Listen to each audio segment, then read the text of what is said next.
Hey everyone, welcome back. Today we're diving into the world of AI agents, those digital helpers that hold so much promise for, well, pretty much automating everything. But as we all know, there's a big gap between that potential and what we actually see AI doing in the real world. Yeah, exactly.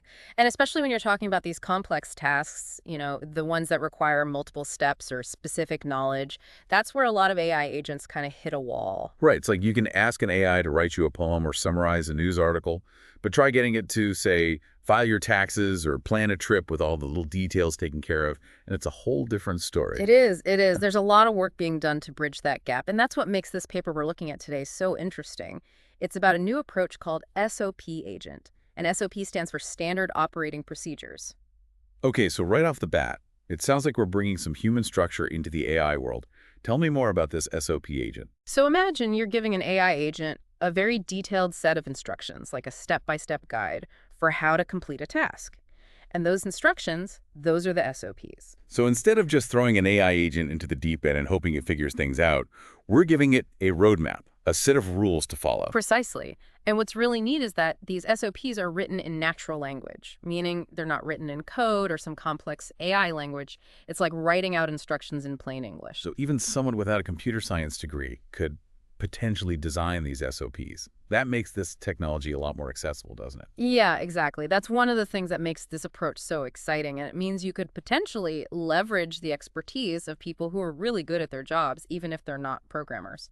Okay, so I get the SOP part, but how does the AI agent actually use these instructions? Does it just, like, read them and follow them word for word? Well, it's a bit more sophisticated than that. The SOP agent takes these natural language instructions and converts them into what's called a decision graph. Think of it like a flowchart where each step represents a decision point. Oh, I see. So it's not just blindly following a script. The agent is actually using the SOP to make decisions along the way, like evaluating different options based on the situation. Exactly. It's using the SOP as a framework to guide its actions and make informed choices. And that's a key part of why this approach is so effective for those complex multi-step tasks. So it's like giving the AI agent a strategy guide instead of just a list of commands.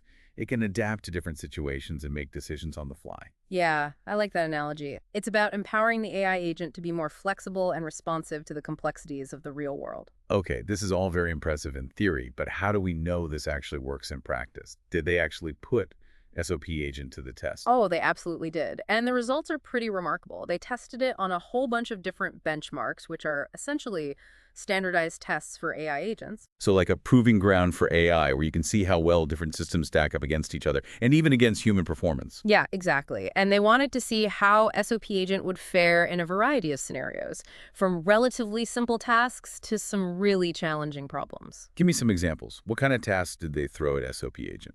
Well, one of the benchmarks they used was called ALF World, which is a simulated environment that mimics everyday household tasks like making breakfast or cleaning up. Okay, so like a virtual test kitchen for AI where they have to follow recipes and navigate the chaos of a busy morning. Sounds fun. Pretty much. And it's a good way to test an AI agent's ability to plan and execute a sequence of actions in a dynamic environment. And in this benchmark, SOP agent really shined. It consistently outperformed another AI agent called AutoGPT. That's interesting. AutoGPT, isn't that a pretty advanced system? It is, it is. It's considered one of the leading general purpose AI agents out there. So the fact that SOP agent was able to outperform it in this setting is pretty significant. Do we know what kind of improvement we're talking about here? Like how much better did SOP agent perform? Yeah, in ALFR world, SOP agent showed a 66.2% improvement in its success rate compared to AutoGPT. That's a pretty substantial jump in performance. Wow, that's not insignificant. So it can handle making breakfast without burning down the virtual house.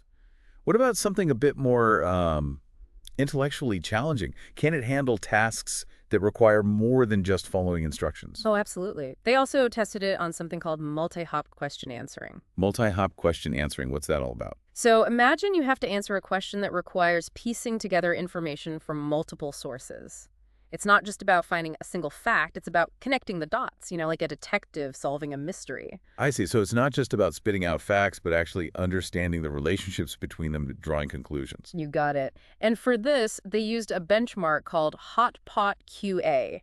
And it's designed to be pretty tough, really testing an AI's ability to reason and make inferences. Okay, so how did our SOP agent, our AI detective, fare in this more demanding setting? Well, it didn't show a massive improvement in overall accuracy compared to another AI agent they tested, but it did demonstrate something really interesting in its approach to the task. Oh, I'm intrigued.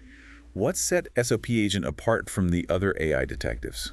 It was much better at exploring the information. For example, it was less likely to get stuck in a loop, repeatedly searching for the same information. Right, I've seen that happen with other AI agents. They kind of get fixated on a certain path and have trouble breaking out of it. Yeah, exactly. An SOP agent, because it had this framework to guide its thinking, it was able to take a more systematic approach, avoiding those redundant searches and really focusing on gathering the necessary information. So it's not just about getting the right answer, it's also about how you get there. And SOP agent seemed to be more strategic and efficient in its approach, like it had a better sense of how to go about solving the problem. That's a great way to put it. And it suggests that the SOP framework is not just about giving AI instructions, it's about teaching them how to think more effectively. Fascinating.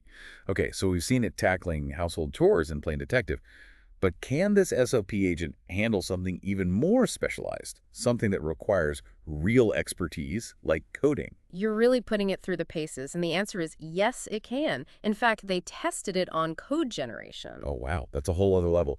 Coding is such a complex skill. You need to be able to think logically, be creative, pay attention to detail. It's not something you just pick up overnight.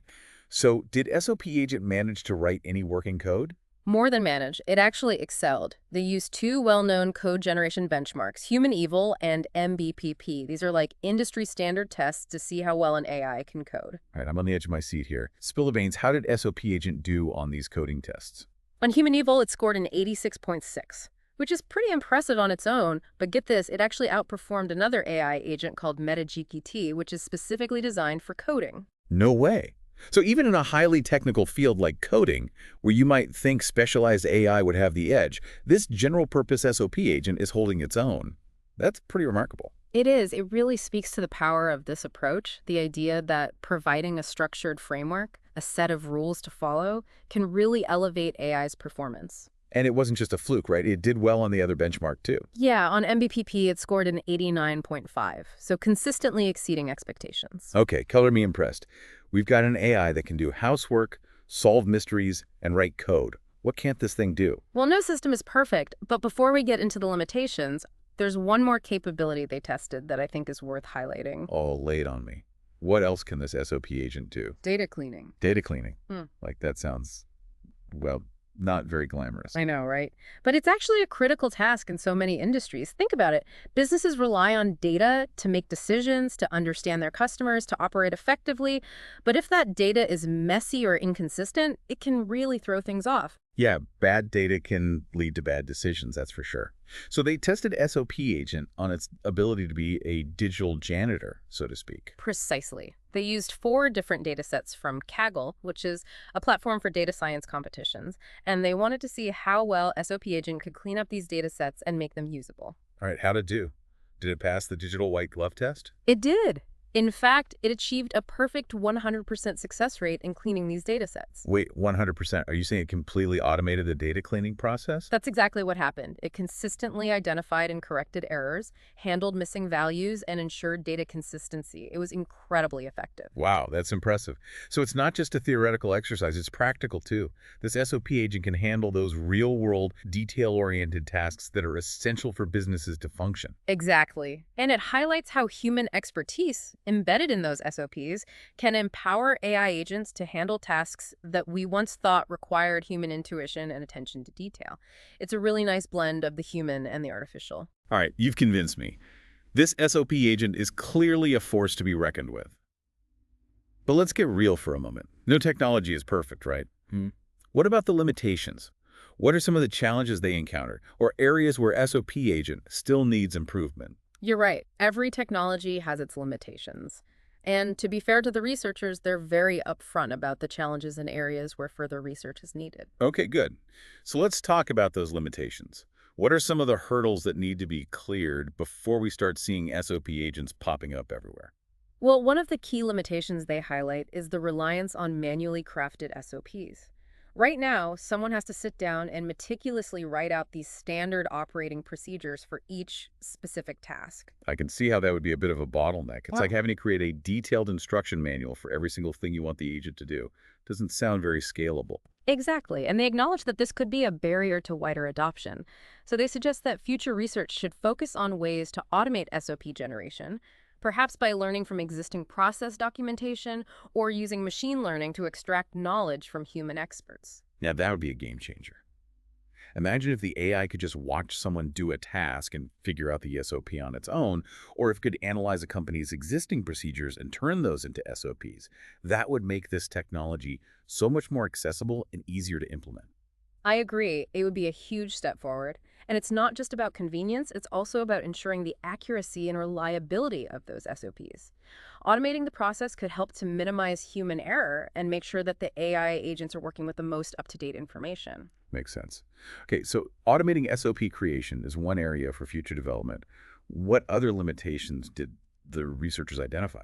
Another one, and this is particularly important when we're talking about real-world applications, is the potential for what we call LLM hallucinations. Ah, yes, those pesky hallucinations. We've talked about those before on the show, but for those who missed it, remind me what those are and why they're such a concern, especially when we're talking about AI agents making decisions in real-world scenarios. Sure. So even though these large language models are incredibly powerful, they can sometimes generate outputs that are, well, nonsensical, factually incorrect, or just plain weird. It's like the AI is making things up, hence the term hallucinations. And I imagine that can be a big problem if you're relying on an AI agent to make decisions based on real-world information. Imagine an SOP agent making a financial transaction based on hallucinated data. Could have some serious consequences. Exactly. That's why the researchers emphasize the need for really robust error handling and validation mechanisms within this framework.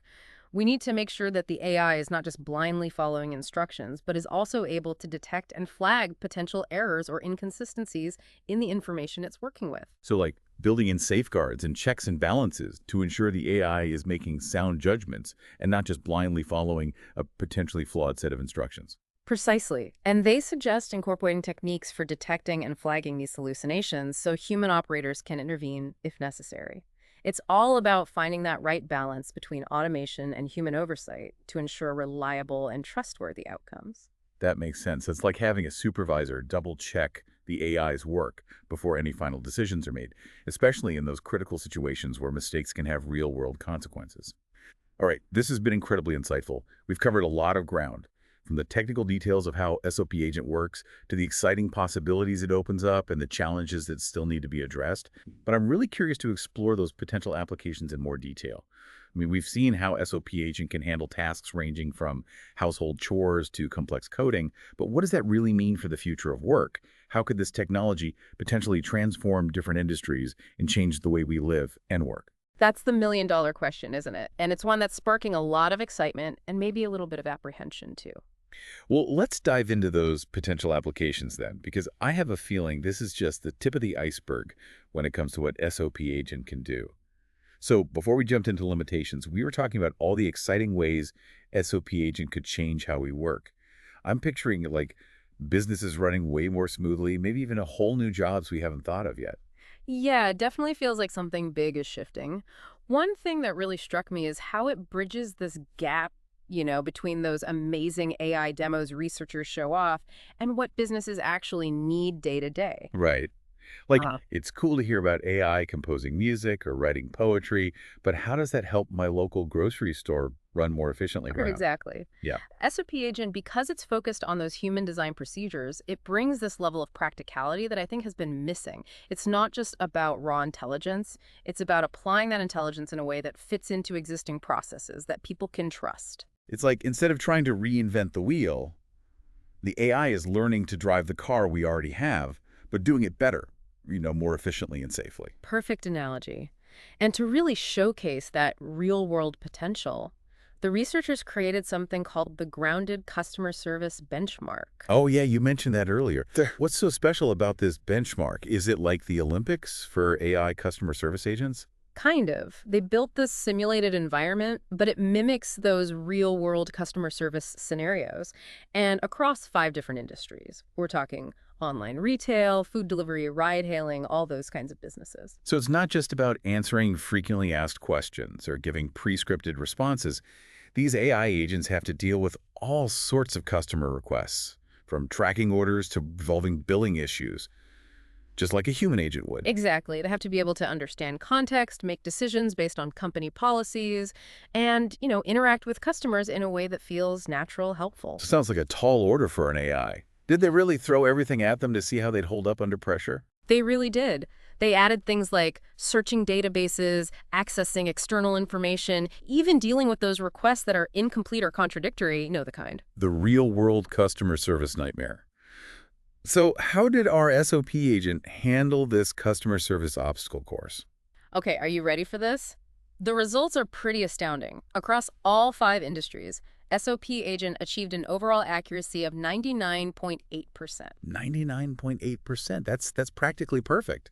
Are you saying this AI is as good at or even better than a human at handling those inquiries? Well, it definitely suggests that SOP-agent has the potential to completely change how we think about customer service. Businesses could offer 200 order-of-your-7 support, personalized to each customer, without needing a human on the line for every interaction. Wow, no more waiting on hold forever or getting lost in those automated phone menus. I think a lot of people would be happy about that. I think so too, and it goes beyond just answering questions. Imagine AI that can proactively address issues before they become big problems, guiding customers through complex processes, even offering personalized recommendations based on their needs. Okay, now I'm seeing the bigger picture. It's not about replacing human agents entirely. It's about creating a better experience for everyone, customers and businesses alike. But, and I hate to be a downer, we've talked about needing caution with any new tech. What are the real-world challenges we need to think about here? You're right to be cautious. As great as these results are, it's important to remember this was a simulated environment. The real world, as we know, is full of surprises that a simulation can't always anticipate. Like what kind of surprises? Give me an example. Well, think about the nuances of communication. A human customer service agent can pick up on a customer's frustration or hesitation, even if they're not explicitly saying it. An AI might miss those subtle cues and respond in a way that's, well, a bit tone deaf. Yeah, it's true. Tone of voice, cultural differences, just having a bad day, all that stuff plays into how we communicate. It's hard to program that kind of emotional intelligence into an AI. And we already talked about those hallucinations, those moments where the AI makes stuff up. That could be a real problem at a customer service setting. Absolutely. Imagine an AI giving a customer incorrect account information or promising something it can't deliver. That could damage a company's reputation pretty quickly. So it seems like lots of potential, yes, but also a need for like a healthy dose of realism and careful implementation. Exactly. The researchers are very clear about that. SOP-agent is a really promising step forward, but it's still early days. There's still work to be done, especially in areas like emotional intelligence, error handling, and adapting to unexpected situations. It feels like we're just at the beginning of a really fascinating chapter in AI development, where these agents are becoming less like tools and more like partners, working alongside us to solve problems. I like that way of thinking about it. And SOP-agent is a great example of how powerful that partnership can be when you combine the best of human knowledge and AI capabilities. This has been such an eye-opening conversation. We've gone from the technical nitty-gritty to these big picture questions about the future of work and how AI is going to fit into our lives. And we're not done yet. We still have some fascinating ground to cover. Right. Before we wrap things up, I'm curious to hear your final thoughts on all this. What are some key takeaways our listeners should be thinking about after they finish listening? Okay, so we've explored how SOP agent works, we saw it crushing those benchmarks, and we even imagined it like totally changing the customer service game. What's the big takeaway here? What should our listeners be chewing on after they finish this deep dive? Well, to me, I think what SOP-agent shows us is how we can make AI way more useful by grounding it in what humans are already good at. It's not about AI taking over. It's about creating these systems that can work with us, making us better at what we do and helping us with those really hard tasks that are, everywhere these days. Right, right. Instead of being scared of AI like it's this big mystery that's going to replace us, maybe we can start to see it as a partner, a collaborator, like something that helps us solve tough problems and come up with new solutions. Exactly. And SOP-agent really shows that collaboration can be super powerful when you combine human creativity with the strengths of AI, the power and the scale and everything. It really proves that working together, we can do so much more. I like that. That's a great message for our listeners. But before we totally wrap up, I'm curious to hear your final thought. Something that, like, builds on what we've been talking about, but maybe takes it in a different direction. Something our listeners can think about as they go about their day. Ooh, okay, a challenge. So we've talked a lot about all the good things about SOP Agent, like how efficient and accurate it is and how it could transform all kinds of industries. But let's flip that for a second. What about the downsides? What if AI gets too good at following the rules? That's a good question. I mean, I guess it depends on the rules, right? Like, if we're talking about rules that are fair and designed to benefit everyone, then I don't see a problem. But, But what if the rules themselves are like flawed? What if they're based on old information or maybe they reflect biases that we're trying to get rid of? okay, I see what you're getting at. If we're not careful, we could end up with AI that just reinforces those problems, even if we don't mean to. Like, it's like teaching an AI to play a game with a bunch of rigged rules. Sure, the AI might win, but the game's still not fair. Exactly. So it's not enough to just have AI that's good at following the rules. We got to make sure that the rules themselves are actually just and equitable. We have to really think about what values we're putting into our technology and be aware of those unintended consequences. Right. It's a good point. It's like, as we give more and more responsibility to AI, we need to be even more careful about the ideas behind those decisions. Mm. Human values like fairness and accountability, those have to be a central part of AI development. Absolutely. And it's not just about the technology itself, it's about the people who are designing it, using it, making decisions about it. We all need to be aware of our responsibilities and the ethics of AI throughout the whole process. This has been such a great conversation. We started with all the technical details and ended up talking about these big philosophical ideas about the future of work and how AI is going to impact our lives. And it's pretty clear that SOP agent is a huge deal, a real game changer. But like with any powerful tool, there's responsibility that comes with it. That's true. And it's up to all of us, the researchers, the developers, the policymakers, everyone, to make sure we're using this technology the right way, ethically, to create a future where AI is a good thing for everybody. Well said. And on that note, I think we've reached the end of our deep dive for today. Thanks for joining us on this journey exploring SOT agent. It's been really fascinating. It has. It has. And for our listeners, if you want to dive even deeper, make sure to check out the links in the show notes. You'll find the research paper and a bunch of other materials there. And as always, we love hearing from you. So connect with us on social media, shoot us an email, whatever works for you. Let's keep talking about this stuff. Until next time, keep exploring, keep learning, and keep asking those big questions. This is The Deep Dive. Signing off.